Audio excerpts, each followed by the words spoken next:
গতকাল আমরা দেখলাম যে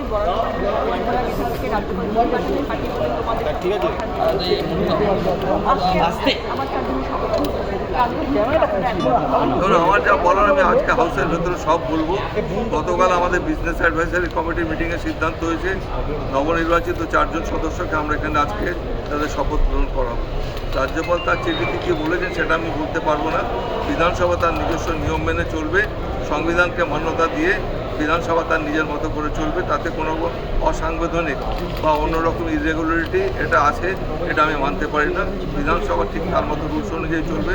যা বলার আমি হাউসের মধ্যে বলবো। একটাই প্রশ্ন, সেটা হচ্ছে যে এই যে দুজন বিধায়ক যারা শপথ নিয়েছেন সেটা অসাংবিধানিক বলা রাজ্যপালকে যা জিজ্ঞেস করুন উনি কী হিসেবে অসাংবিধানিক বলেছে। আমি এই ব্যাপারে কোনো কমেন্ট করবো না। আমি যা বলার আমি হাউসে বলে দিয়েছি। যা বলার হাউসের রেকর্ডে আপনারা পাবেন। ততদিন এলাবোরেটলি আমি বলেছি। আজকে আমি একটা ওখানে যখন হাউসে উঠবো আমি বিস্তারিতভাবে ব্যাখ্যা দিয়ে বলবো যে আমাদের কী পজিশন আছে। ভালো করে আপনার আইনটা পড়া দেখবেন।